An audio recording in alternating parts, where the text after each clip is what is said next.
se veut. Je pense au contraire de notre collègue que la question aux États-Unis est la question des États-Unis, mais il y a la question en France, il y a d'autres questions et heureusement qu'aujourd'hui, même si c'est une question qui se passe aux États-Unis, nous permet de parler des questions et des problèmes qu'on rencontre en France et notamment dans nos villes en Seine-Saint-Denis. Donc je suis très contente de la présentation de ce vœu dont nous soutenons comme groupe Insoumis et communistes. Hier même, le président du conseil départemental et moi-même, à travers ma délégation départementale en charge de la lutte contre les discriminations, nous avons présenté les résultats de l'enquête menée par les cabinets Harris sur la perception de la discrimination par les habitants de la Seine-Saint-Denis. Une enquête inédite avec des résultats extrêmement parlants. On apprend notamment que plus de 50% de la population de la Seine-Saint-Denis a déjà vécu l'expérience de discrimination dans les 5 dernières années. Qu'une majorité de personnes pensent que le lieu de domicile est aussi un facteur de discrimination, dont le fait d'habiter en Seine-Saint-Denis. Et que 9 jeunes sur 10 jeunes de la Seine-Saint-Denis pensent que la police discrimine. C'est pour cette raison aussi que, comme le mouvement de jeunesse, avec mon groupe Insoumis et communistes, nous soutenons et demandons la fin du contrôle au faciès avec la mise en place d'un récépissé. Si les discriminations, et en premier lieu celles liées à l'origine ou à la couleur de la peau, sont senties surtout par rapport à l'emploi et au travail et aussi au logement, c'est la police et la justice qui sont pointées comme le premier service public qui reproduisent les discriminations, structurelles ou systémiques d'ailleurs, dans l'étude qui avait été présentée hier.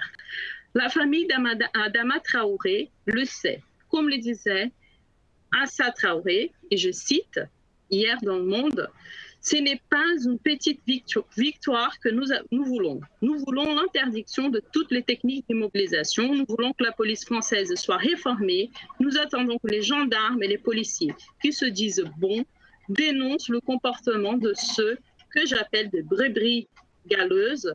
Nous attendons que samedi, comme aux États-Unis, ils mettent un genou à terre, les poings levés. Nous avons besoin de respirer.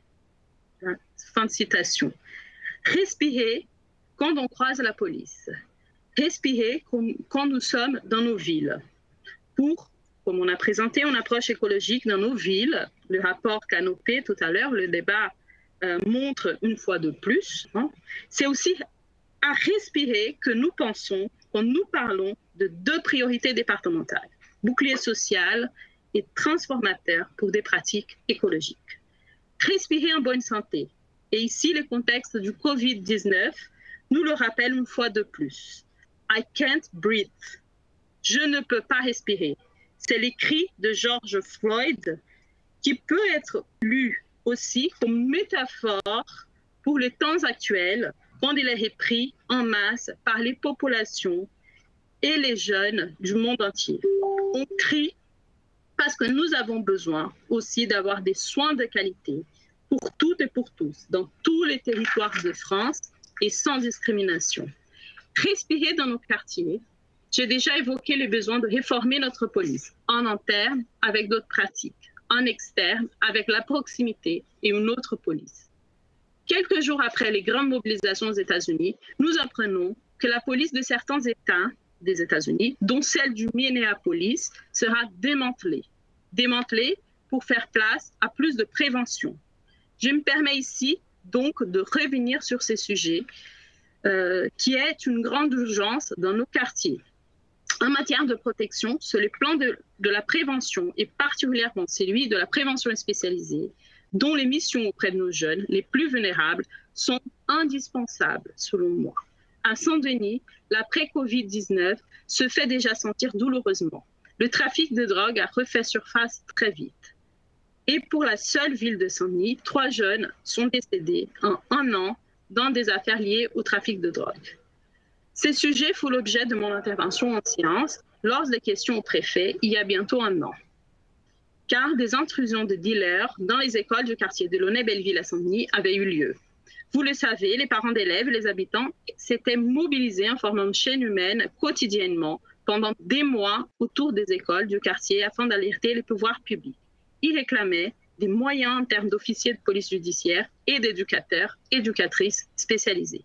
J'ai à nouveau été interpellée récemment par ce collectif d'habitants, Bien Vivre à Saint-Denis, car en effet, les trafics de drogue a repris à plein et de façon plus inquiétante encore depuis les déconfinements. La réponse répressive qui a été apportée n'a rien réglé. Au contraire, les jeunes qui ont été arrêtés ont été remplacés par d'autres jeunes qui ont été enrôlés à leur tour dans les trafics.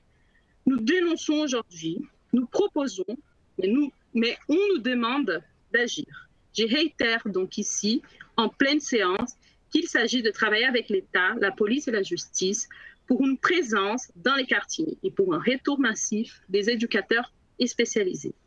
Et le département a aussi un rôle à prendre. Un dernier mot sur la question de violence policière. Un travail classique de l'historien François Chevalier attirait notre attention sur l'amalgame existant entre les classes laborieuses et les classes dangereuses. C'est d'ailleurs le titre de son ouvrage classique, et il parlait dans certains regards de l'État et de ceux en charge de la sécurité. Donc de la persécution des pauvres, des travailleurs et des manifestants.